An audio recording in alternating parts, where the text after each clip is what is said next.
Far about you all this morning. You didn't go? Okay. Good morning, everyone. Welcome to our weekly class on Pirkei Avos, Ethics of the Fathers. We are in the middle of a Mishna in chapter 5, but we'll go back to where we started, and we'll continue from where we left off. Just a brief revision of what we did before. This is about the 10 miracles that occurred in the temple for our fathers. The first miracle listed is no woman miscarried can have a miscarriage, can affect her life, the life of the fetus. Animals of the sacrifice around in the heat of summer in Jerusalem, like today, and even hotter, and nothing ever caused the meat to become putrid, to decay. And no fly was ever seen in the slaughterhouse. That means that, contrary to what we know is the natural occurrence, when there's a lot of meat outside, a lot of food outside, you're bombarded with flies. But no flies ever surrounded the meat of the sacrifices in the temple. That was a regular occurrence because every day there were sacrifices that were offered. What does all this point? It points to the fact that something that's holy remains intact. And we see this also with regard to a corpse. Very holy people whose bodies are not treated in any way, buried in the ground, not even in a coffin, those bodies will not decompose. There are many, many stories like that. The famous story of Rabbi Melech, the famous Hasidic master who lived over 200 years ago, when the Nazis came to his town, Lizensk in Poland, which is now visited by tens of thousands of Jews every year. When they came to the cemetery where Jews were congregated and praying at his gravesite, they saw an opportunity to really do something horrible. So they ordered the Jews to dig up his grave, and they were going to desecrate his grave. When they removed the earth, they saw Rabbi Melech laying their entire body and shrouds intact with a smile on his lips. And they were so terrified that they just abandoned it and ran away, and the Hasidim there reburied Rabbi Melech.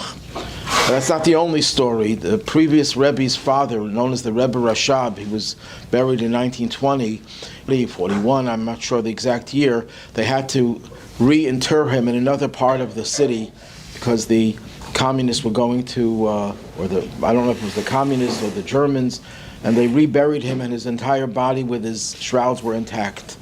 And there were many, many hundreds of other stories like that of great and holy people. That doesn't mean that if your body is intact, you're automatically holy. There could be other factors involved as well, but what it means is that holy, very holy people do not decompose. Now, just to make sure that people don't get me wrong, when the body decomposes, it's not a bad thing. In fact, one of the reasons that Judaism does not believe and allow cremation is because you want the body to go through the process. It says, from the earth you come, and to the earth you shall return. And it's an atonement for the body that goes through the decomposition process. But people who don't need atonement don't have to go through that process. Most people, 99.9999%, do need, and therefore the decomposition of the body is not a negative thing, it's a positive thing. But there are certain individuals, because of their holiness, are not subject to deterioration and decomposition.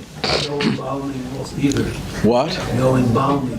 Of course, no embalming either. So it's not due to embalming or being placed in a metal coffin. Actually, in many burials, Jewish burials, they don't keep the body in the coffin. They take the body out of the coffin, they put the wood of the coffin underneath the body, so the body is exposed to the earth, and nothing to shield it from the elements. Israel, they don't even use coffins. They don't even use coffins in Israel. They carry the body on a stretcher or something like that, and the body is buried without a coffin. Really? Yeah, Coffin?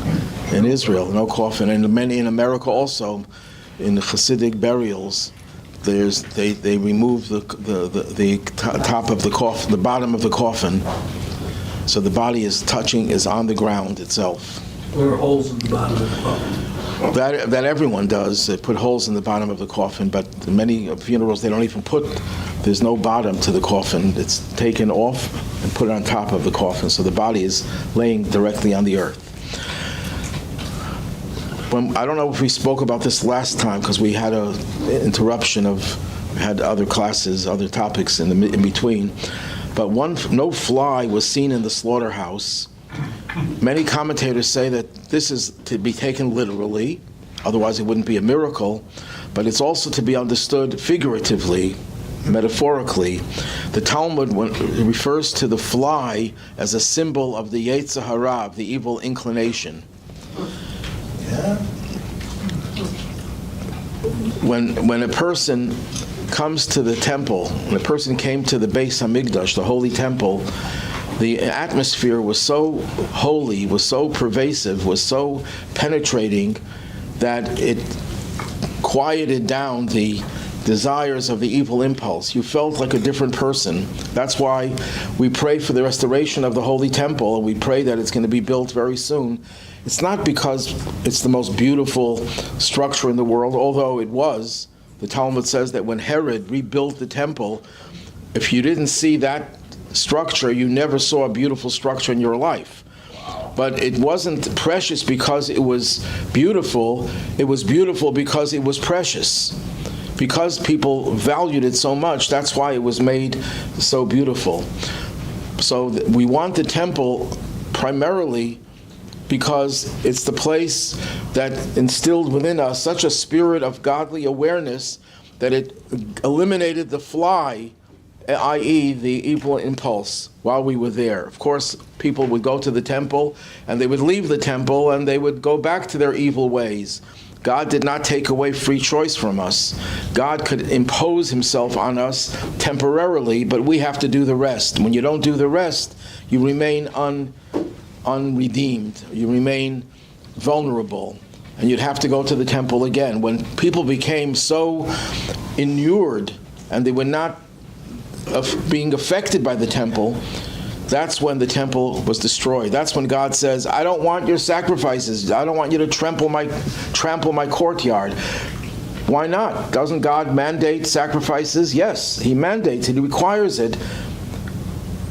But when people come to the temple with a resistant energy, saying, I'm not going to be affected by this holy place, I'm going to be resistant, God doesn't take away our free choice from us. You have to fight. You can fight against your evil, against the fly in you, or you could fight against the good in you. There are people who make up their mind that when they're going to go to the synagogue on Yom Kippur, for example, I'm not going to change. I'm here, I'm going to be inspired maybe. Maybe the rabbi is lucky, he'll inspire me, but I'm not going to allow it to change me. You can do that. But that's a very foolish thing. Why would you want to remove the positive influence from the temple? So who are you fooling?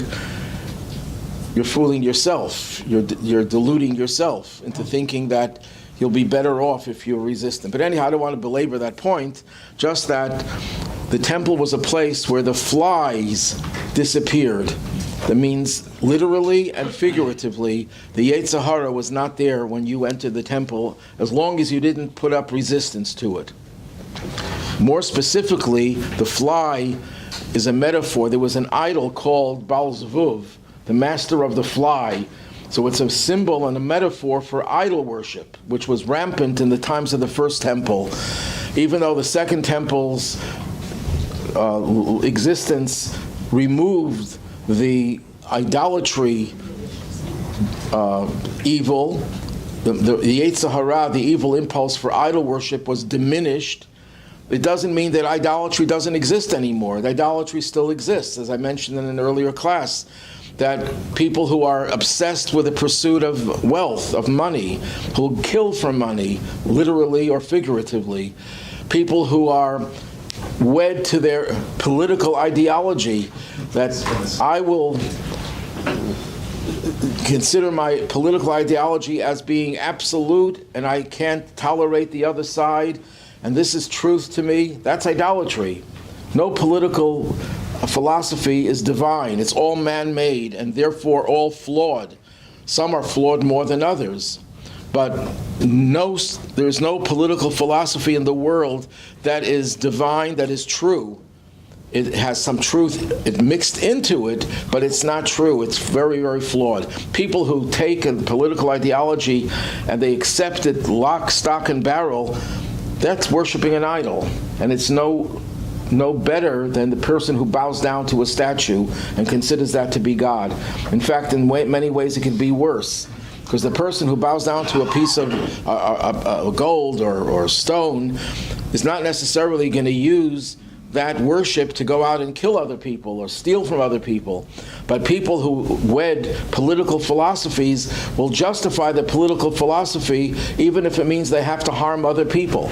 The end justifies the means, is what most ideologies have embraced.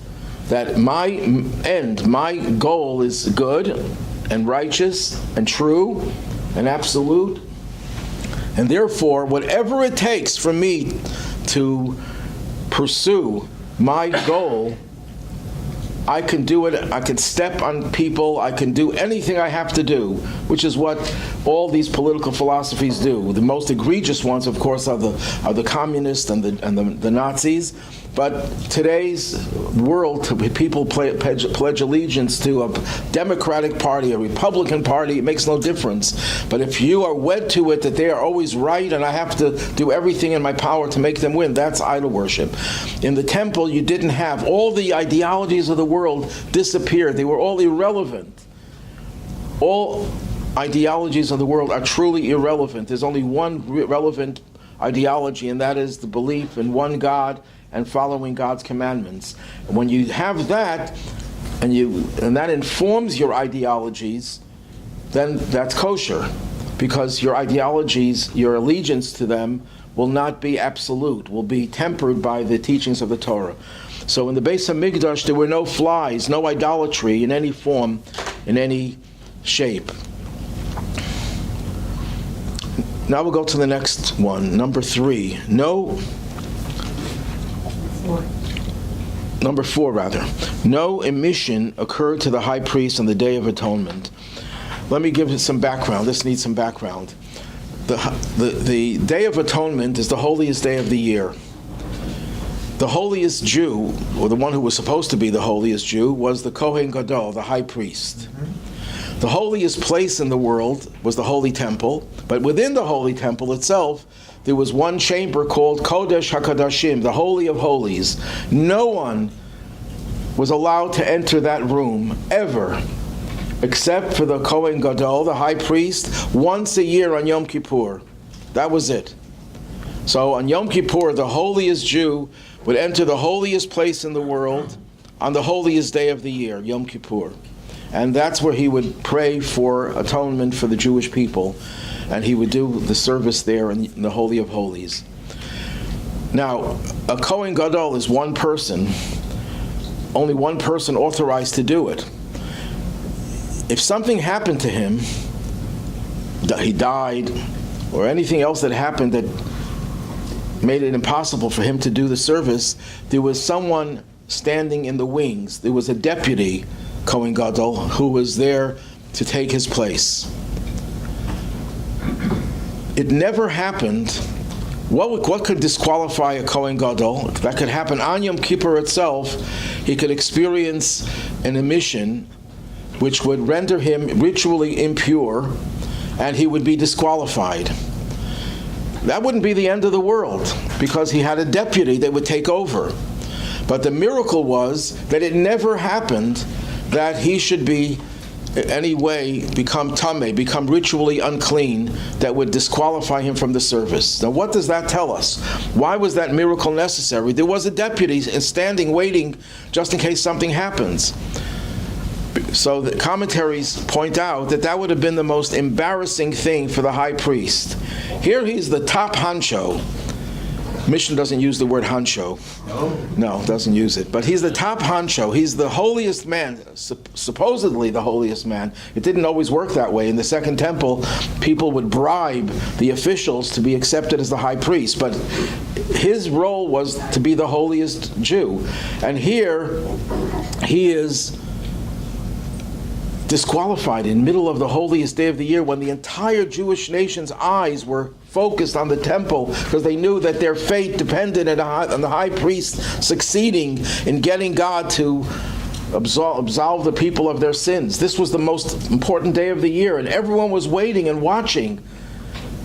In fact, it was when they sent the scapegoat, the goat that was thrown down the rugged cliff, they would tie a red ribbon to its body, and when the goat would end up dead, the red ribbon would turn white miraculously. Why isn't it mentioned as one of the 10 miracles? Is a good question. I don't have an answer. But it's not. It's an additional miracle. It didn't always happen in the Second Temple. It only happened in the very beginning of the Second Temple. Maybe that's why it doesn't mention it. But at any rate, the red ribbon would turn white, and that was the sign that everyone saw, God has accepted our prayers and the prayers of the high priest.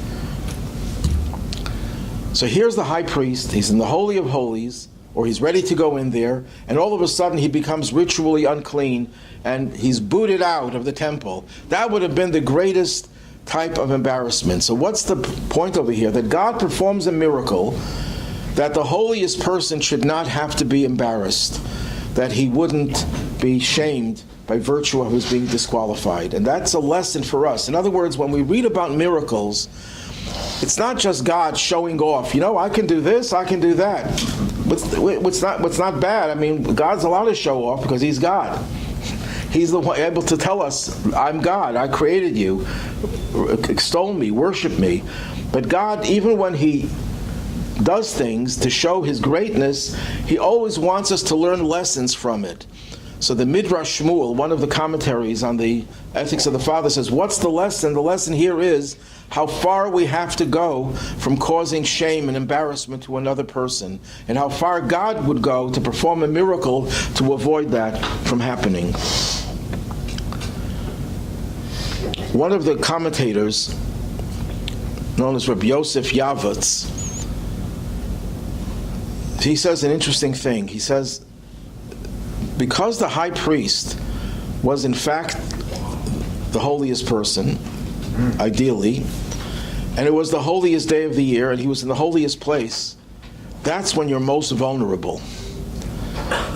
The time that a person is most vulnerable is when they are at the pinnacle of their spiritual level, because that has so much power, it's such a formidable force that the forces of evil cannot tolerate it.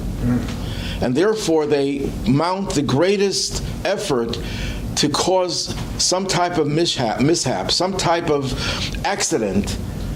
Now they can't make the high priest sin because he's too holy to be enticed by sin, unless it was the ones who bribed their way, but the ideal high priest. So at least what could the forces of evil do to someone who's so holy in such a vulnerable time? They could cause the person to have an accident that would render him tameh, ritually unclean. So this was a very, very vulnerable time, and God performed a miracle that He didn't allow it to happen. Then we go to the next miracle. Miracle number 5. The rains did not extinguish the fire of the woodpile on top of the altar. The altar on which they brought the sacrifices was outside. You see, the temple consisted of different sections. When you go up the Temple Mount, one section that you would enter was called the Azara, the courtyard. The courtyard was exposed to the air. It had no roof. There were parts of it that were covered.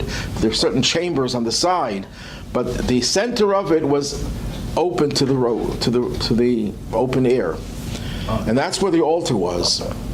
And on the altar there was fire.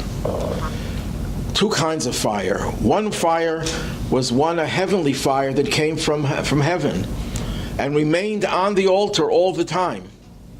And then the Kohanim was supposed to add more wood and light their own fire. So there was a perpetual fire. In fact, there's a commandment in the Torah, Eish Tamid, Tukar al Mizbeach Lo Sichbe, a constant fire should be on the altar. It should never be extinguished. You ever heard so many synagogues have what they call a Ner Tamid? Eternal life. So there are different explanations where that came from. Some say it came from the menorah. The menorah had one light of the 7 lights that never extinguished on its own. Some say, or at least maybe some don't say, but maybe I thought some say, that it comes from the Eish Tamid, the fire on the Mizbeach, the altar, the fire on the altar, which incidentally was used to light the menorah. So anyhow, this perpetual fire was exposed to the rain. And sometimes it could rain, torrents of rain. It never extinguished the fire. That was an incredible miracle. What's the lesson over here? So the Midrash Shmuel, who gives lessons from every one of these miracles, says, what happened over here? There's fire and there's water. Could you think of greater enemies than fire and water? In the world of nature, they don't get along very well. No. And what happens? God says, I'm going to make peace between them. The rain could come pouring down on the fire is raging, and the fire and the water make peace. That's the ultimate goal that we also have, to make peace. That we have to perform this miracle, even if it's hard for us, even if we have to go against our nature, we have to work on making peace.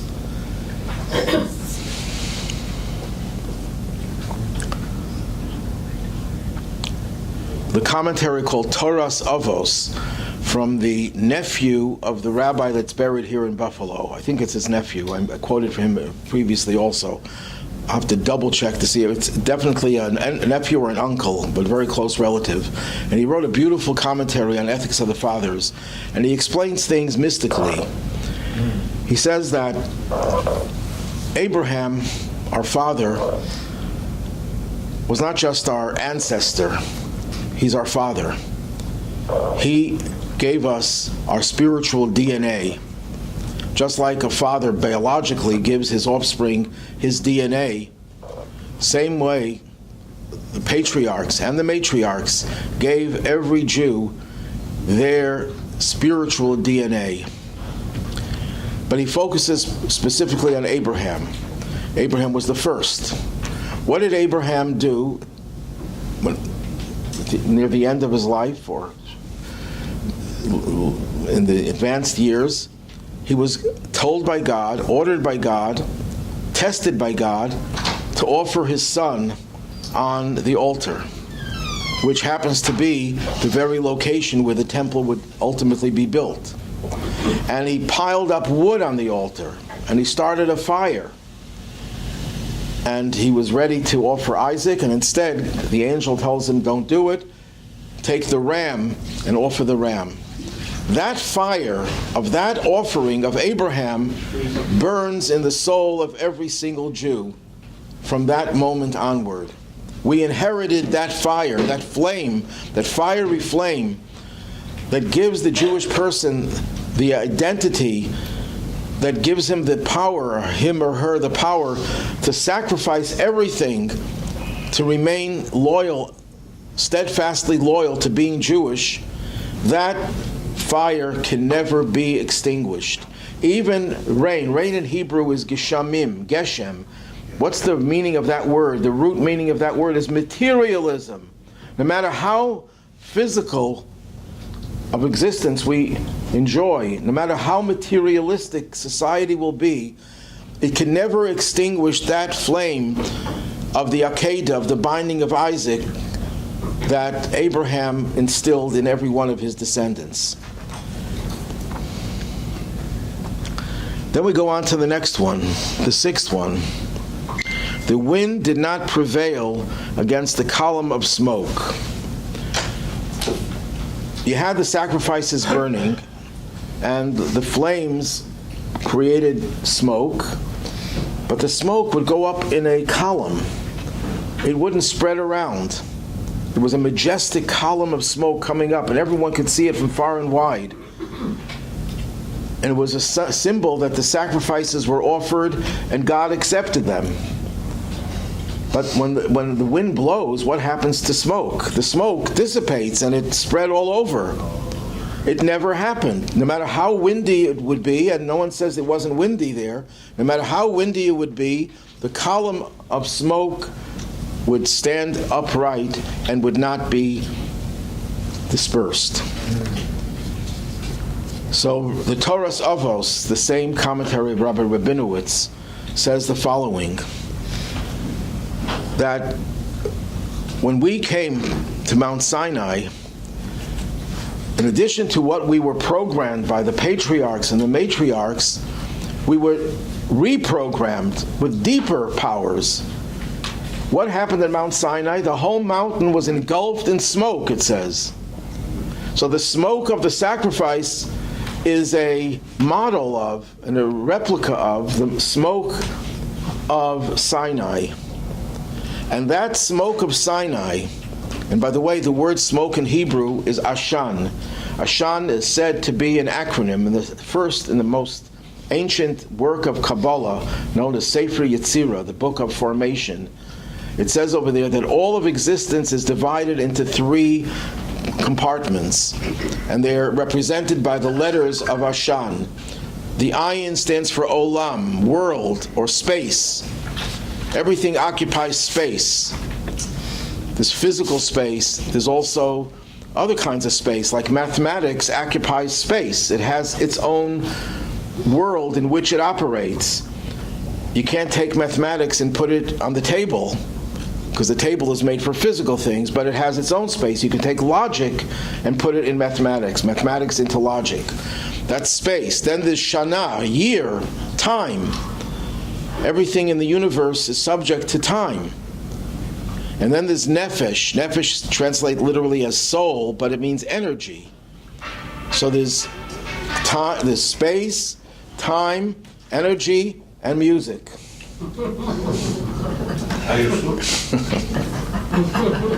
Music would go into energy, I think. So we have these three things. And when the Torah was given on Mount Sinai, amidst the smoke, what was the objective? So the Rebbe says the objective was that the Torah should affect and refine all three of these: space, time, and energy, and life. That we should make the space in which we live holy. We should make the time holy. That's what a holy day is. The day is a holy day, and when we respect the holiness of the day, but it's not just holidays, it's every day, make the time holy, and make the energy that is infused in us, make that holy.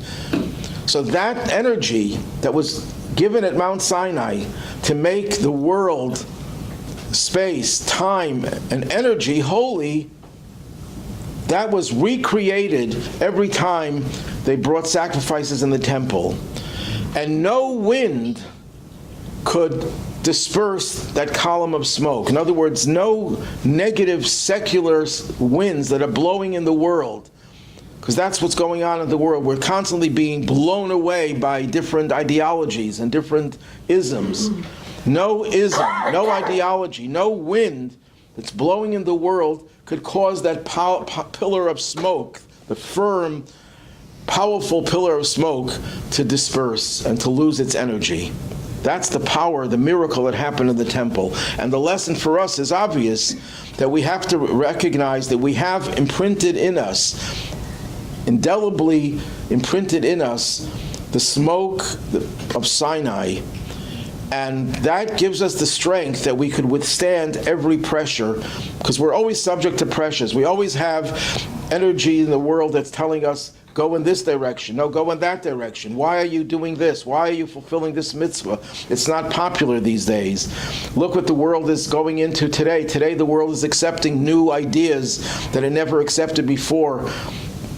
I don't have to explain what I'm talking about because I'm sure you understand what I'm talking about. The crazy ideas about gender and so on and so forth.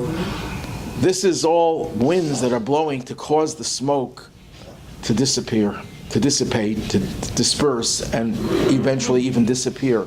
And we have the power to withstand that.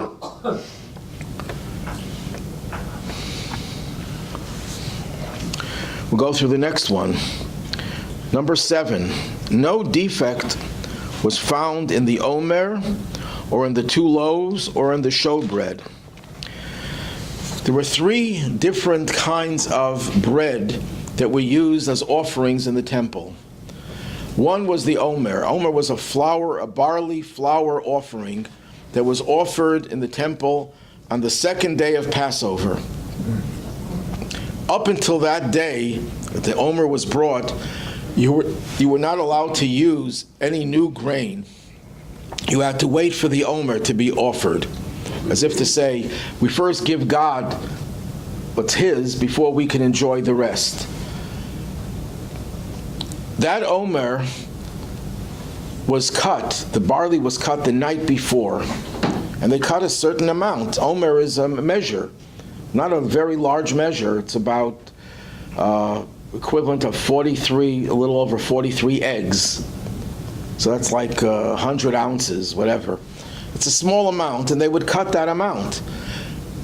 It never happened that something should occur that would disqualify the omer, because if that would happen, you blew it. There was no substitute. There was no duplicate.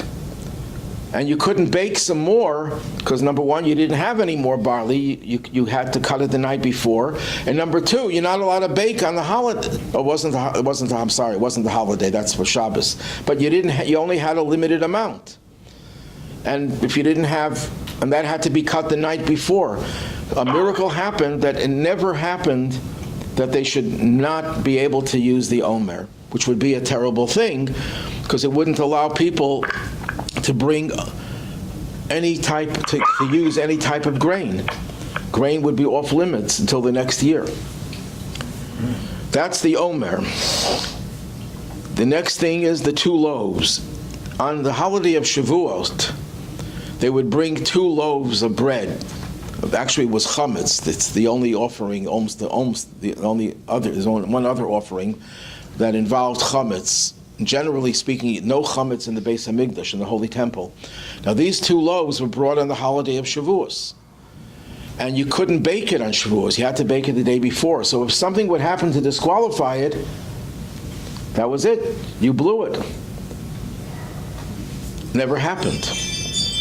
And the third thing is every Shabbos, every Sabbath, they would put 12 loaves on the table, a special table in the temple itself. And every Shabbos it would be removed and given to the Kohanim, to the priests, to eat. And they would put another 12 loaves. And if they became disqualified, that was it. There's nothing you can do because you couldn't bake it on Shabbos. You had to bake it before Shabbos, so you'd have to wait another week. It never happened that it should become disqualified. But there's a deeper understanding of this as well. The Pirkei Avos, the Rabbi Rabinowitz says the following: the omer symbolizes purity. Why was the omer brought from barley? So the sages tell us that barley was an animal food in those days. Today we love barley. I don't know why things change, but people won't eat their cholent if it doesn't have barley in it.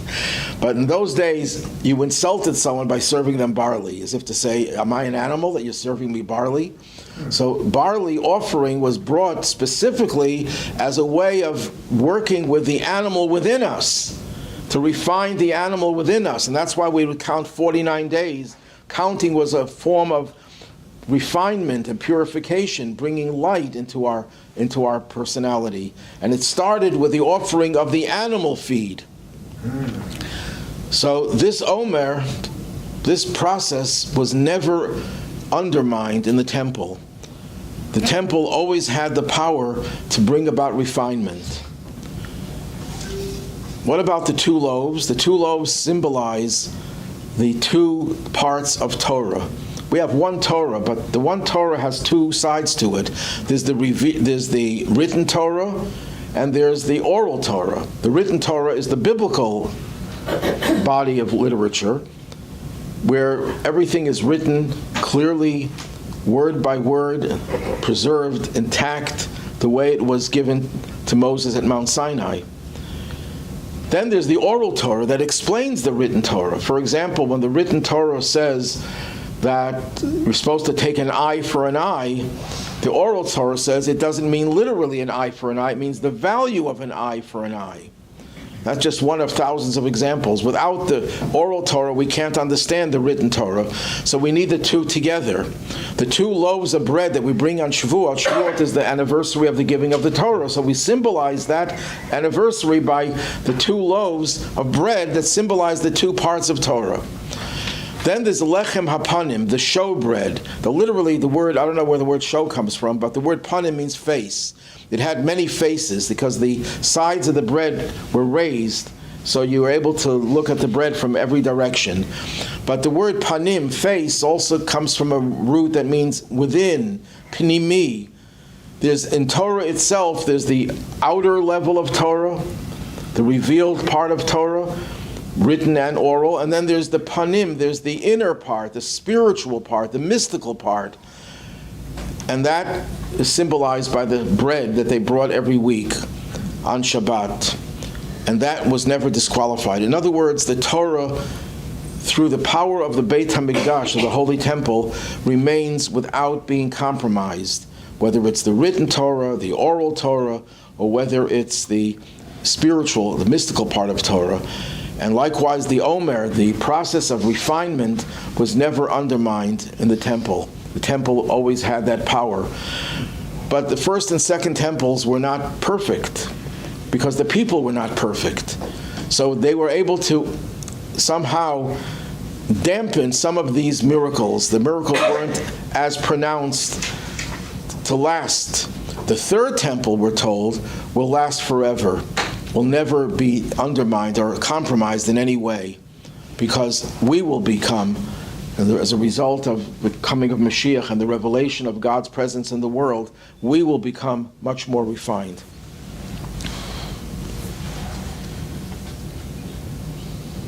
Okay, we'll stop over here. Any questions? Yes? How could the people be bad if God's presence was so obvious? So I already answered that before by saying that God could impose himself on us. He can do whatever he wants with us. But we don't change unless we are receptive to God's calling. God does not take away free choice from us. So God imposed himself, you could say, in the temple.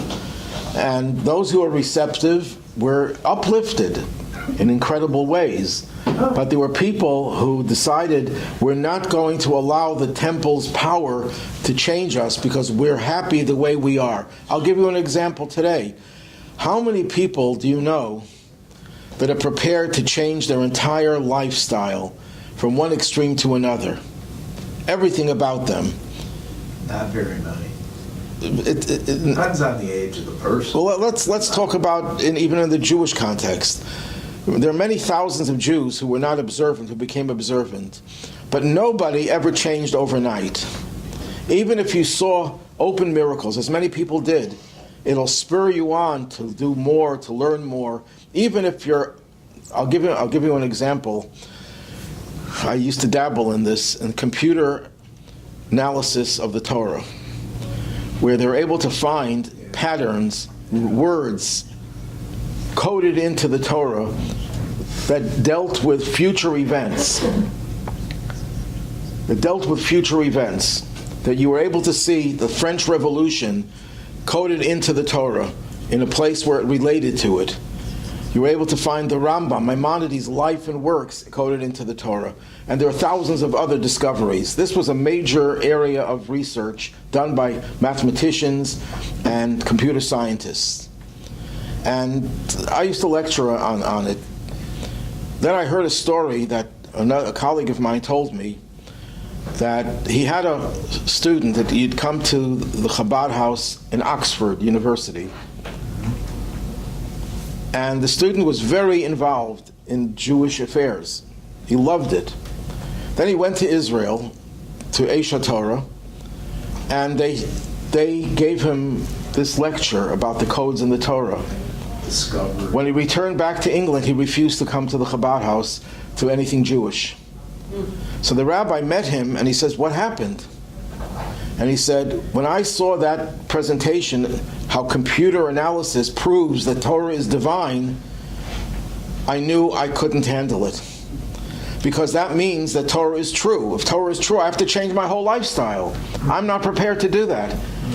So what effect it had by showing you overwhelming proof that God exists and the Torah is true, it'll make people either say, "I'm not ready for it," and abandon it, or they'll say, if they're given the right advice, don't jump into it. Take it step by step. Start by doing one mitzvah. Get used to it, because a human being cannot change overnight. That's not human. God did not create us like that. And if you change overnight, it probably will not last, because it'll overwhelm you, or it's going to be superficial, and therefore it won't last. Whatever the reason is. Yes, you have a question. Yeah, so I'm a theologic science historian researcher, and I've looked at, because you mentioned, we're talking about like ethics and also the pillar of smoke. Miracle or phenomenon, I guess you can call it. Others are mentioned here with like the fire, the flame that burns eternally. If you look at the history of science, a lot of discoveries, major discoveries, are actually made by people with a religious background, like Mendeleev, the founder of genetics. Darwin was a Catholic also, and then obviously Newton. From the Jewish faith, especially well-known like quantum physicists like Einstein, and a number of scientists that participated in the Solvay conference. I've done a lot of research on these topics.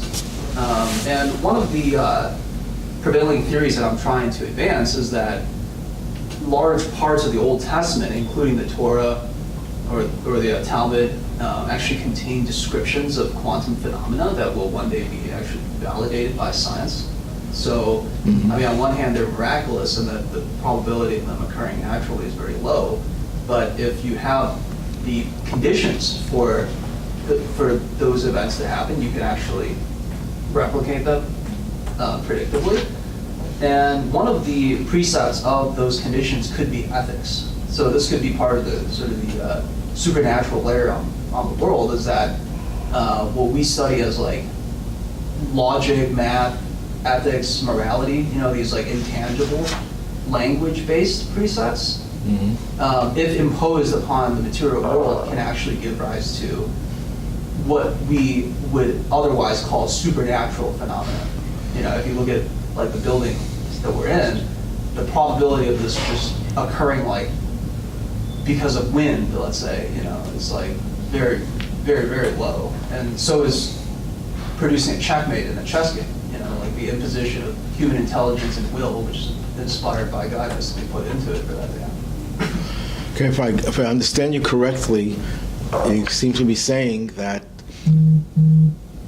two different things, but one of the things is that supernatural events will ultimately be explained scientifically and could be replicated. Yeah, I'm saying that to an extent they don't exist outside of the natural world. Well, on that's... the other hand, the chances of them happening randomly is almost zero.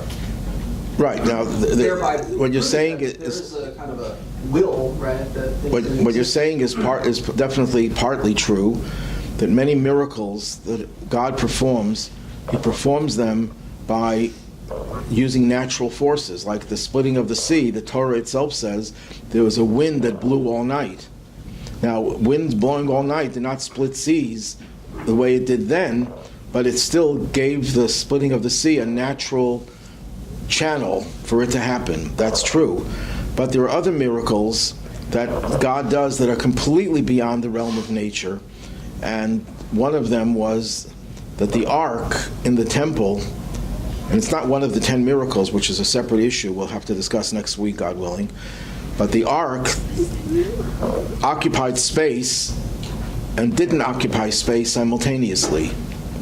Are you talking about the Ark of the Covenant? The Ark of the Covenant, right. It occupied space. It was 2.5 by 1.5 by 1.5 cubits. But when you measured it from the wall of the room to the Ark, and from the other side of the Ark to the wall, it didn't measure. It had It was also portable, right? Yeah, it was portable. Right, it had staves in it. So there are two kinds of miracles.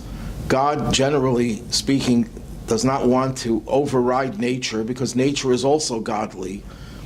So he does perform miracles by using nature. Now, and sometimes the miracle is not the natural, is not the event itself, but the way the event occurs. There was a famous story of this Spanish advisor to the king. It was in the 18th century. And he was a Jew, but he hid his Judaism, and he was eventually captured and sentenced to die in an order de fe, to be burnt alive. That was the way they punished apostates. And the king, who really valued his counsel, begged the church to spare him, and they refused. So he said, could you give him at least a year, another year to live? And they gave him a year. He tried to get an extension of another year. They said no. He said, well, another month. They gave him another month. Month was over. Could you give him another month? No. Another week? Okay. Another week, another day, and then was it. The Order de Fe was scheduled for the next morning. He's tied to the stake. They're ready to light the fire, and an earthquake occurs. And everyone runs in every direction, and he's freed. The earthquake allowed his body to get out of the ropes, whatever he was tied to, and he escaped and he left Spain. And in his mind, he was wondering, did God perform this miracle for me to save me? If yes, then I will openly proclaim my Judaism. If not, no one could convince me of that, then I'll remain living a double life. Publicly, I'll be a Catholic. Privately, I'll be a Jew. Well, he couldn't be convinced. Nobody was able to prove to him that the earthquake was sent by God to save him. Then he heard of the Baal Shem Tov, the great Hasidic master, the founder of the Hasidic movement, who lived in Ukraine, in a city called Medjugorje. And he comes to the Baal Shem Tov with his question, and the Baal Shem Tov tells him, go to my student, Wolf Kitzis, who was buried near the Baal Shem Tov, actually. He was one of the great students of the Baal Shem Tov, and to ask him the question. Why the Baal Shem Tov sent him to his student, and that student, I don't know.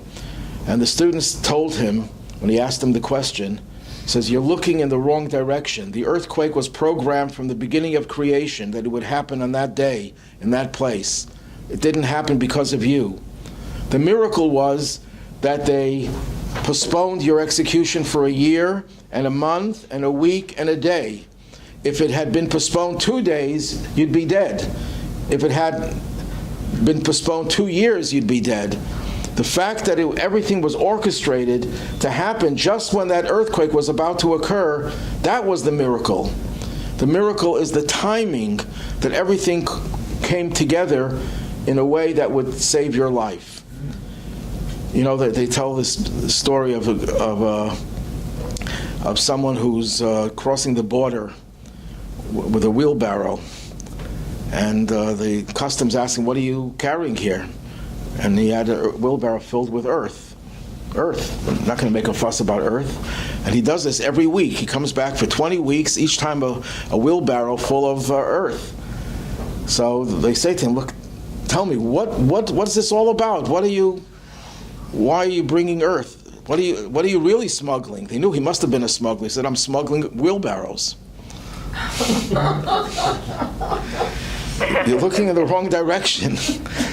You're looking at the miracle because of the earthquake. The miracle is that you ended up being tied to the stake just that time when the earthquake was supposed to happen. So that's one kind of miracle. And there's the miracle that cannot be explained and does not work through nature in any way. Those are very rare miracles because God does not want to upset nature. The fact that the Talmud or the Torah anticipated a lot of scientific ideas is very true, because the Torah has all the information in it.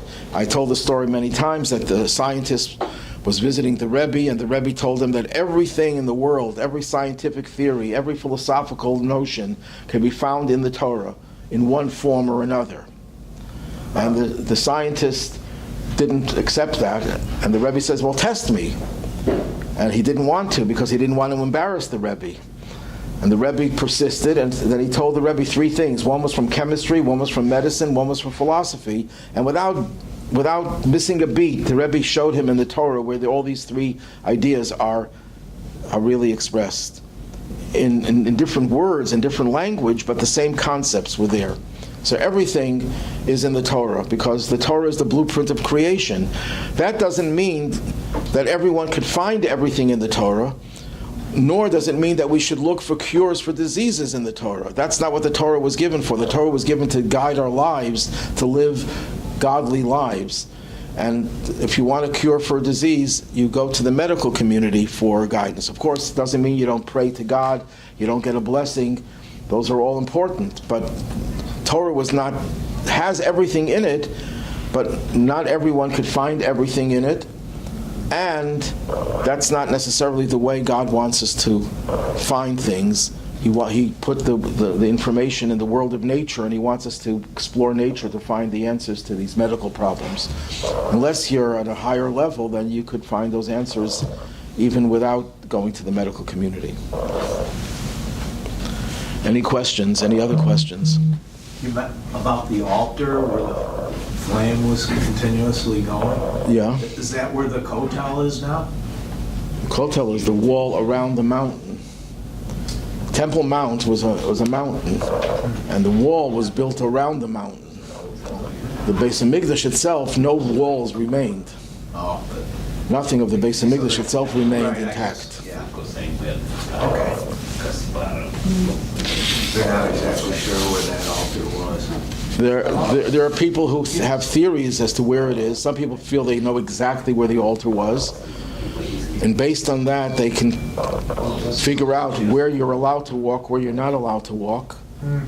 Because in the Temple Mount itself, there are places that you're allowed to walk, places where you're allowed to walk only by going to the mikveh beforehand, and there are places that you're never allowed to walk until we have the red heifer. Even now? Even now. So many rabbis say you should not go in the Temple Mount at all, because we're not really sure exactly of the dimensions to the point where we could exclude the areas that are beyond us. Any questions on Zoom? Okay, everyone have a good week. Thank you. Thank you, Rabbi. Thank you. Dress up as the red Interesting. Would that be sacrilegious? That was an interesting.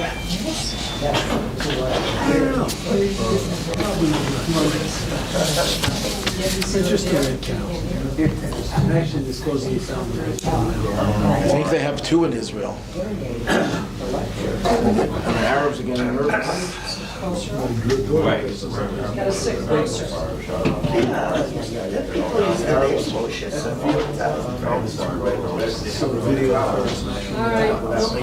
It's camping. It's a big camping.